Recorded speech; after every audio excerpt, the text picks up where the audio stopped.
Bon alors, Windows 11, on en a déjà parlé il y a quelques temps et on va y revenir, puisqu'il y a eu une grosse mise à jour de Windows qui est sortie, la 24H2, qui était très attendue, puisqu'elle est censée entre autres corriger les soucis de performance en gaming de la version 23H2, particulièrement avec la Ryzen. Donc bref, allons voir tout ça juste après la petite sponsor, c'est parti. Alors, petit changement qui n'en est pas vraiment un pour le sponsor de la chaîne, vous connaissez sûrement Godil24 qui accompagne la chaîne depuis maintenant pas loin de 2 ans, eh bien on bifurque maintenant sur KissFan, qui est un autre site de la même boîte, mais c'est exactement la même chose. On retrouve donc les classiques, ainsi que les mêmes codes promo et réductions avec les clés Windows 10 Pro à moins de 9€, et les clés Windows 11 Pro pour moins de 14€ avec le code de la chaîne VCG50. Et pour les clés Office ou les packs Windows plus Office, vous bénéficiez de 62% de réduction avec le code VCG62. Au niveau du paiement, le processus est expliqué en bas de la page de l'offre qui vous permettra de choisir votre moyen de paiement par carte ou PayPal. Et au moment de recevoir là ou les clés par mail avec les instructions pour les utiliser, n'oubliez pas de vérifier que le mail ne soit pas dans votre répertoire spam au cas où. Si vous rencontrez le moindre problème, n'hésitez pas à contacter le service client qui est disponible 7 jours sur 7 et 24 heures sur 24 qui vous accompagnera au plus vite. Tous les liens sont dans la description de la vidéo, et comme d'habitude, merci à vous si vous achetez une clé, car ça vous permet de soutenir la chaîne qui survit en grande partie grâce à ce partenariat, tout en ayant quelque chose en retour. Donc un grand merci à vous pour votre soutien et à KissFan qui sponsorise cette vidéo. Alors avant d'aller plus loin, je tiens quand même à dire une chose après avoir fait tous ces tests, c'est que je déteste Windows 11, même avec sa dernière version, puisque dans certains côtés, ça paraît un petit peu plus stable avec la Ryzen au niveau des performances, mais par contre, avec la plateforme LGA 1700 Intel, ça l'était pas. On le verra ensuite. Mais bon, la dernière fois, j'avais comparé Windows 10 et Windows 11 au niveau des performances en jeu, avec des versions plus ou moins vieilles de Windows 10 et de Windows 11, mais aussi avec des BIOS différents pour ma carte mère, et on avait pu observer que oui, que ce soit Windows lui-même ou les différents BIOS, tout ça pouvait avoir un impact parfois assez important, sur certains jeux du moins au niveau des performances, et sur d'autres beaucoup moins, voire quasiment aucun. Mais les grandes tendances dans cette série de tests, c'était que Windows 10 était plus performant que Windows 11 en jeu, et que les anciens BIOS avaient de meilleures performances que les plus récents, que ce soit avec le 7800X3D ou le 5800X3D. Et depuis cette vidéo-là, il y a eu entre autres Hardware Unboxed qui a fait beaucoup de vidéos autour de Windows avec les histoires autour des Ryzen 9000 et de Windows 11 24H2 qui était en test à l'époque, et aussi du patch pour Windows 11 23H2 qui était censé apporter le boost de performance du 24H2 avant qu'elle ne sorte officiellement. Ouais, c'est le bordel. Et ils ont d'ailleurs soulevé un autre problème avec Windows 11 23H2 lui-même, à savoir que d'une installation de Windows 11 23H2 à une autre, avec la même config, sans rien changer du tout, il arrive qu'il y ait des variations de performance assez importantes sans qu'on sache pourquoi. Et on peut donc avoir une installation de Windows plus performante qu'une autre, sans rien changer du tout, selon le sens du vent, donc ça n'a absolument aucun sens, on est d'accord? Mais apparemment, c'est le cas. Et du coup, ça expliquerait aussi peut-être, en partie du moins, pourquoi dans mon comparatif, j'avais des écarts aussi importants dans certains titres. Particulièrement Cyberpunk, qui semble être un des titres les plus impactés au niveau du comportement sous Windows. Ou de Windows lui-même. Puisque bon, même si tous mes tests sont faits avec une réinstall de Windows propre, je sais absolument pas, du coup, si j'avais une bonne ou une mauvaise installation à l'époque. Mais vu les écarts que j'avais avec Windows 10, je pense que mes tests de Windows 11 à l'époque, c'était probablement pas une bonne installation. Et rien que pour ça, c'est un véritable cauchemar, puisqu'en gros, ça veut dire que selon le sens du vent, Windows peut influer sur les résultats des benchmarks, sans qu'on puisse le savoir, en tant que testeur, en dehors de réinstaller Windows plusieurs fois de suite, et comparer les performances dans certains jeux, jusqu'à voir que, oui, cette version-là, par exemple, c'est la bonne. C'est absolument immonde. A noter aussi que le réglage de sécurité, Core Isolation, Memory Integrity, a lui aussi un impact sur les performances et la stabilité des performances sous Windows. Alors ce réglage-là, avant, je l'activais toujours pour mes benchmarks, puisque Microsoft recommandait de le laisser, point de vue sécurité et tout ça, et il était activé par défaut sur Windows 11 depuis quelques temps, mais pour tous mes tests à partir de maintenant, il sera maintenant désactivé, vu que Microsoft lui-même ne l'active plus forcément par défaut sur Windows 24H2, ce qui explique aussi peut-être pourquoi dans un premier temps, on avait vu des tests avec autant de différences entre les deux, puisque s'il était activé dans les tests par défaut, sur certains sites qui avaient fait des tests par exemple, et qu'il était maintenant désactivé avec la 24H2, et que c'est un paramètre qui n'avait pas été checké, ça implique du coup des performances différentes. Donc bref, à partir de maintenant, que ce soit Windows 10 ou Windows 11, core isolation, machin, tout ça, ce sera toujours désactivé dans l'ensemble. Les résultats d'aujourd'hui seront donc différents de la dernière fois, puisque les conditions de test ont changé, et j'ai enlevé des paramètres qui pouvaient du coup influer sur les performances aussi. Donc bref, ouais, c'est le foutoir avec Windows, du coup j'ai aussi attendu l'arrivée de la version 24H2 officielle pour y revenir et refaire des tests sur toutes les générations de Ryzen que j'ai à disposition, donc Zen 2, Zen 3, Zen 4, ainsi que les X3D, et aussi pour comparer, j'ai aussi testé une génération de processeurs Intel, l'i7 14700K, vu que de toute manière je suis en train de refaire tous mes tests processeurs pour l'arrivée des nouveaux processeurs Intel, et probablement aussi du 9800 X3D, vu qu'il est quand même fortement supposé qu'il arrive dans pas trop longtemps. Autre point que je voulais contrôler, c'est l'histoire des BIOS, qui impactaient les performances en jeu, qu'on avait observé la dernière fois. Les BIOS récents qui performaient moins bien que les anciens. Je vous avais d'ailleurs demandé la dernière fois si certains voulaient bien faire quelques tests sur le sujet, et j'ai eu plusieurs retours, allant dans le même sens que moi, avec des configs similaires. À savoir que oui, avec les anciens BIOS, sur la M5 principalement, vous aviez aussi plus de performance sur la même scène de test que moi sur Cyberpunk.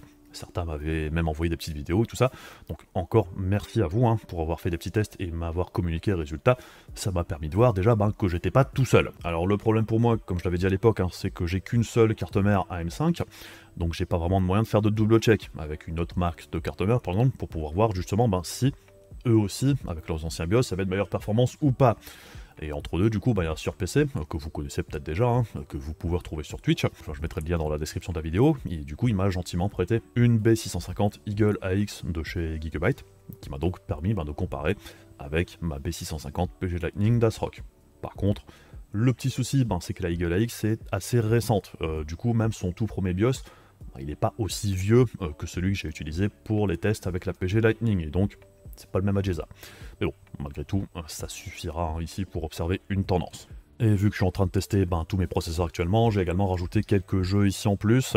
Donc bref, on va aller voir ce que ça donne. Alors dans un premier temps, on va comparer les deux cartes mères avec nouveau et vieux BIOS sur Windows 11, 23H2 et 24H2. Pas de Windows 10 aujourd'hui. Du coup, on commence avec Baldur's Gate 3, et déjà on note que oui, avec le 7800 X3D, Windows 24H2 offre bien de meilleures performances que la version 23H2. Et aussi que niveau carte mère et BIOS, là aussi, que ce soit chez ASRock ou Gigabyte, les anciens BIOS offrent de meilleures performances que les tout derniers. Mais on note tout de même que la carte de Gigabyte a des performances légèrement au-dessus, ce qui peut arriver avec les cartes mères, on peut avoir des écarts de 1, 2, voire 3% dans le pire des cas. Puisque selon les fabricants de cartes mères, selon les BIOS et tout ça, il peut y avoir des petites différences au niveau de la gestion de la RAM et ce genre de trucs. Donc bon, que les cartes mères n'offrent pas exactement les mêmes performances en jeu, c'est quelque chose de plutôt normal. On passe du coup sur Counter-Strike 2 maintenant. Alors là aussi, on note dans l'ensemble de meilleures performances sur Windows 24H2 et aussi de meilleures performances avec les anciens BIOS. Mais on note quand même que la dernière version de Windows semble améliorer les choses pour les BIOS plus récents.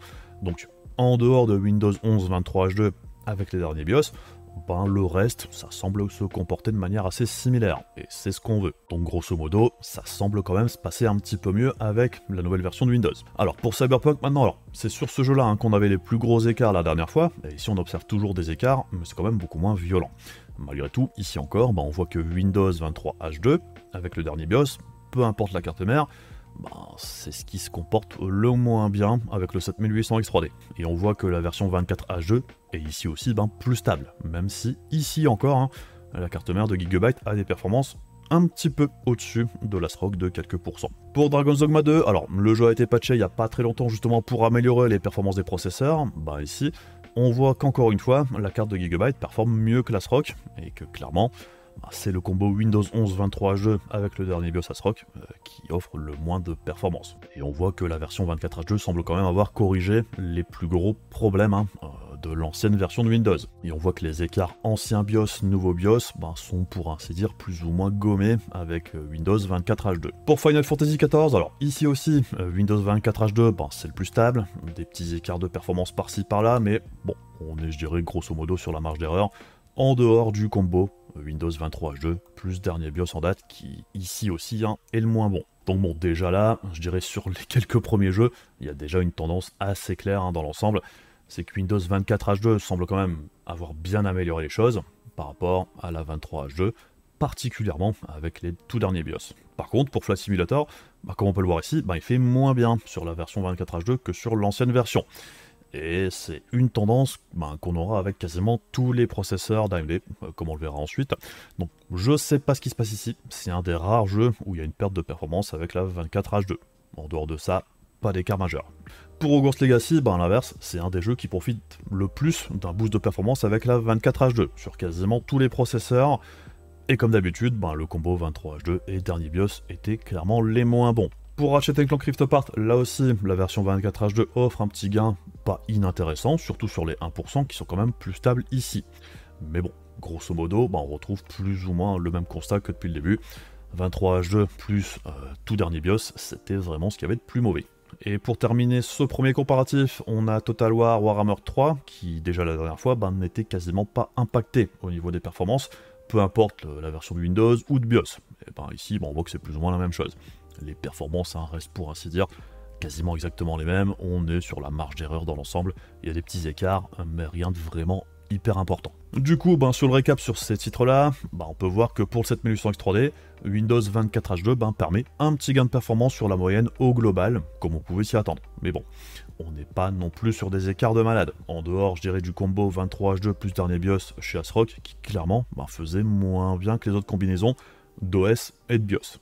Alors après, comme toujours avec ce type de test, tout dépend aussi des jeux utilisés, puisque sur pas mal de jeux, les écarts sont très minimes, voire insignifiants, comme par exemple sur Total Warhammer 3, et sur d'autres jeux, on a des écarts beaucoup plus prononcés.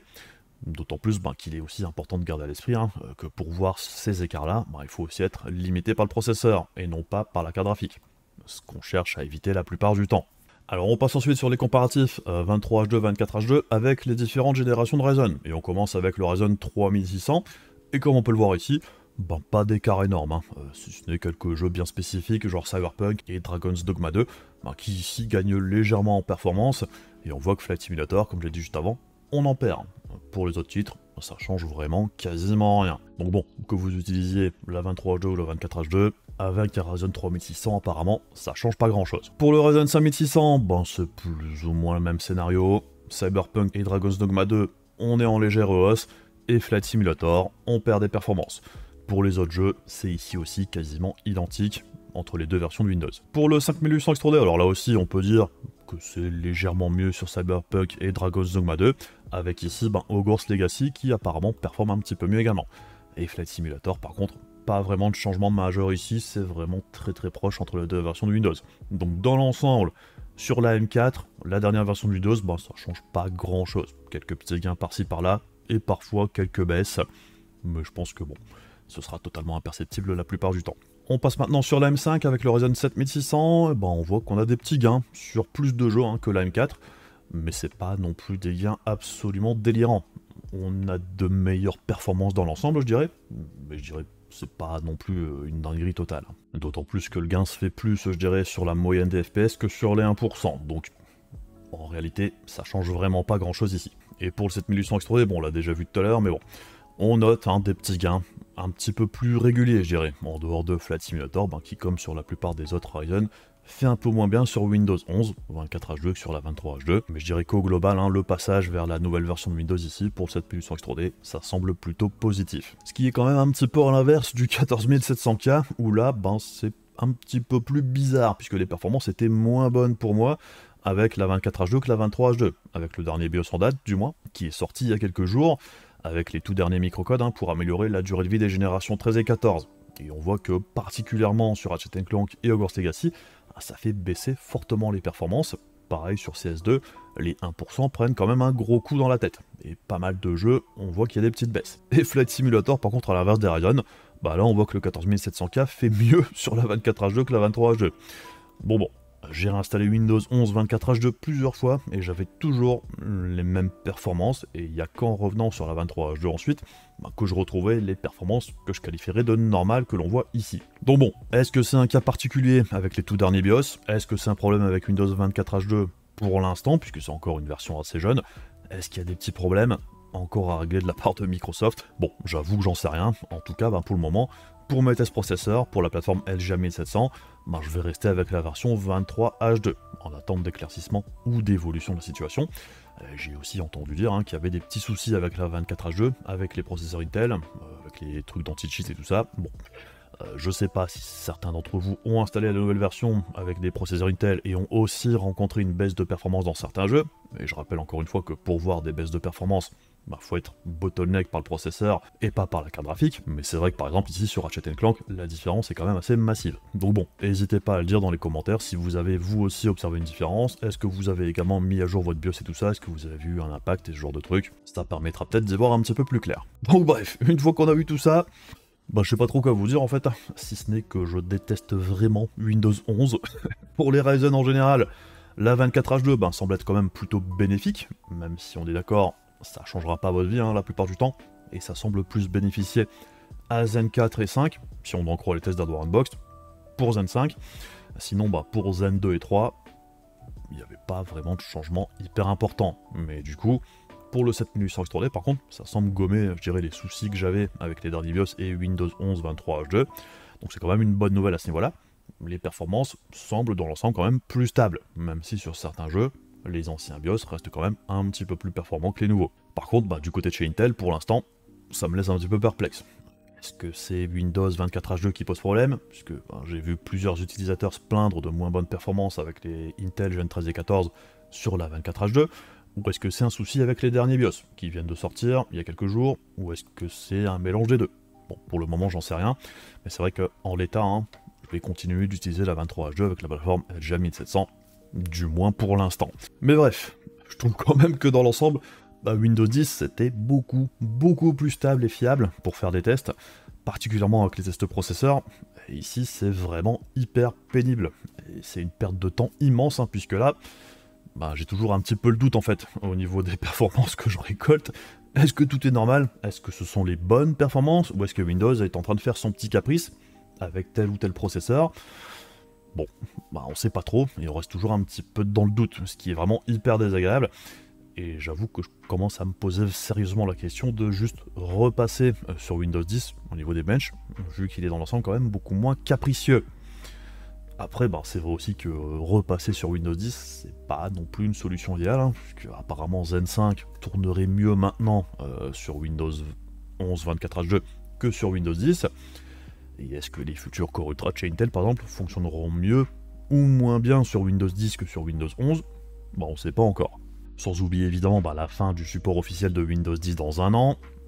Du coup, le switch vers Windows 10, c'est pas idéal, même si oui, je sais qu'il y a moyen de contourner la fin du support de Windows 10 avec Windows IoT, ce genre de truc, mais c'est vrai que pour ma tranquillité, pour pas perdre trop de temps pour rien, c'est vrai que le switch vers Windows 10, bon, je sais pas, je verrai bien. Pour l'instant, je vais pas le faire, puisque j'ai déjà fait une bonne partie de mes tests avec Windows 24H2 pour les prochains tests de processeur. Donc on verra bien comment tout ça évolue, mais c'est vrai que d'un pur point de vue performance, si c'était pas pour les soucis, je dirais, des processeurs Intel, j'aurais pas eu grand chose à redire sur la 24H2, qui me paraît plutôt correcte dans l'ensemble, et elle semble aller dans le bon sens, du moins du point de vue des performances. Parce que pour les autres trucs du style Windows Recall et compagnie qui sont de retour, je suis pas fan, je dirais, de la direction de Microsoft au niveau de Windows, mais bon, ça reste l'OS par défaut, même si oui, je sais, les Linuxiens, Linux c'est mieux qu'avant, mais tant que tant qu'il n'y a pas une distro ou une version du style SteamOS pour PC de bureau par exemple, qui serait facile d'utilisation et suffisamment simple pour les néophytes à installer et tout ça, je pense que Windows ça restera malheureusement l'OS par défaut, puisque malgré tous ses défauts, ça reste le plus simple et le plus compatible avec un panel de périphériques et de hardware et software très large, sans trop se prendre la tête. Mais il n'y a qu'à regarder l'enquête Steam, on est toujours sur quasiment 97% d'utilisateurs de la plateforme avec Windows. Donc bon, le tout Linux, c'est pas pour tout de suite. Et puis voilà, c'est tout pour moi pour aujourd'hui.